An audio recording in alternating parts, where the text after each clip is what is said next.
नरेंद्र मोदी राहुल गांधी से डर चुके हैं? क्या नरेंद्र मोदी को डर लग रहा है राहुल गांधी से? ऐसा मैं नहीं बल्कि कांग्रेस के नेताओं के जरिए कहा जा रहा है दोस्तों।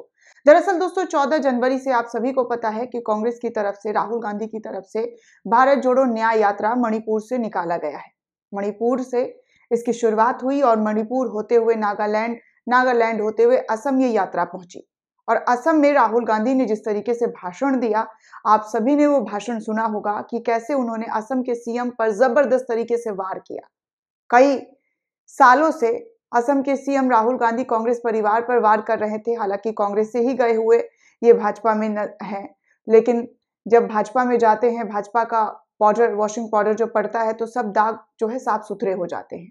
करप्शन का आरोप था हेमंत बिस्वा शर्मा पर, लेकिन बीजेपी में जाते ही उनको पद मिल गया सीएम कैंडिडेट का, और उसके बाद वो बीजेपी का गुणगान करने लगे और कांग्रेस को लेकर जबरदस्त तरीके से कटाक्ष करने लगे।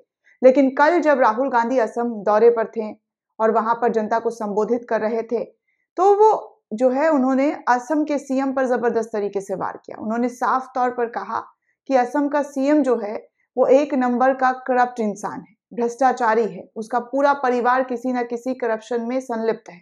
इस तरीके से राहुल गांधी ने ये बातें असम के मुख्यमंत्री को लेकर कही, हेमंत बिस्वा शर्मा को लेकर, और उनके पूरे परिवार को घेरते हुए नजर आए। और लोगों ने जो तालियां बजानी शुरू की, जो गड़गड़ाहट तालियों की नजर आई, सुनाई दी, वो सब आपने वीडियो में देखी होगी कि किस तरीके से असम के यात्रा में लोग जो है लाखों लाख जुड़ गए।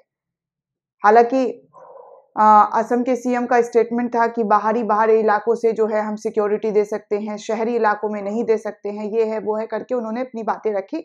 लेकिन फिर भी राहुल गांधी को देखने के लिए असम की जनता जो है वो भागती हुई नजर आई, दौड़ती हुई नजर आई।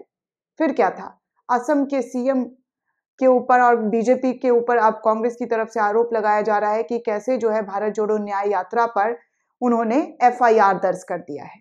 यानी कि इस यात्रा में जो शामिल कांग्रेस के नेता है, राहुल गांधी है, उन सब पर एफआईआर दर्ज करने की बात की गई है। तो क्या ये सब कुछ करके बीजेपी अपने डर को जाहिर नहीं कर रही है?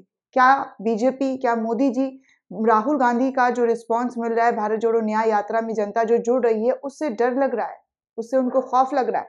हालांकि कटाक्ष का जो बात कही जाए दोस्तों, तो ये पहली बार नहीं है कि कांग्रेस ने कटाक्ष किया हो या बीजेपी ने किया हो। इन दोनों की तरफ से हमेशा कटाक्ष किया जाता है। आज भी प्रधानमंत्री नरेंद्र मोदी जो है एक सभा को महाराष्ट्र के अंदर संबोधित कर रहे हैं और वहां पर रोने लगे, अपने बचपन को याद करते हुए। उनके आंखों से आंसू छलक उठा। तो ये सारी चीजें जो है राजनीतिक पार्ट का हिस्सा है। राजनीतिक दल एक दूसरे पर आरोप प्रत्यारोप लगाते रहते हैं, लेकिन ये जो है, पहले तो मणिपुर में यात्रा रोकने इजाजत नहीं दी गई कि यात्रा जो है नहीं दिया जाएगा, यहाँ से आप नहीं जा सकते हैं। लेकिन कांग्रेस ने जो है वो ठन गई, उन्होंने कहा कि चाहे कुछ भी हो जाए वो तो यात्रा निकाल कर रहेंगे। और अब असम से खबर आ रही है कि इस यात्रा पर एफआईआर दर्ज हो चुकी है। सबसे पहले मैं न्यूज़ 24 के हवाले से जो है वो खबर वो मैं आपको दिखाना चाहूंगी कि कैसे जो है राहुल गांधी की यात्रा पर एफआईआर हुआ है, तो उसको लेकर जो है लोग क्या लिख रहे हैं। शिल्पा परिहार लिखती है कि कोई नई बात नहीं है, ये तो होना ही था। सुनो हेमंत, वो इंदिरा का पोता है और राजीव का लाल है, डरना नहीं सीखा है। न्यूज़ 24 लिखता है कि राहुल गांधी की न्याय यात्रा के खिलाफ केस दर्ज हो गया है। लोग जो है अपनी अपनी प्रतिक्रिया जो है वो देते हुए नजर आ रहे हैं और कह रहे हैं कि कैसे जो है राहुल गांधी की इस यात्रा से जो है बीजेपी थर थर कांप रही है, उनको डर लग रहा है। इस वजह से एफआईआर पर एफआईआर जो है इनका हमेशा का काम रहा, हथकंडा रहा है कि दर्ज करा दिया।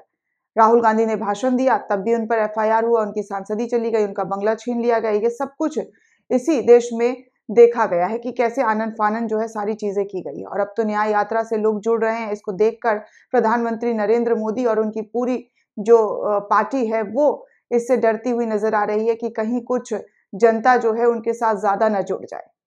हालांकि मीडिया में हाइप बनाने की कोशिश लगातार है कि मोदी से बेहतर कोई नेता हो नहीं सकता है, लेकिन जिस तरीके का रिस्पांस असम हो में और मणिपुर हो, नागालैंड हो, वहां पर देखने को मिला है, इससे तो एक जो पॉजिटिव साइन है कांग्रेस के लिए वो दिखाई दे रही है कि कैसे कांग्रेस के लिए जो लोगों का मन है वो बदलता हुआ नजर आ रहा है। दोस्तों, इस पूरे रिपोर्ट को लेकर आप क्या सोचते हैं, आपकी क्या प्रतिक्रिया, हमें कमेंट करके जरूर बताइएगा। साथ ही साथ चैनल को सब्सक्राइब करना बिल्कुल भी ना भूलें।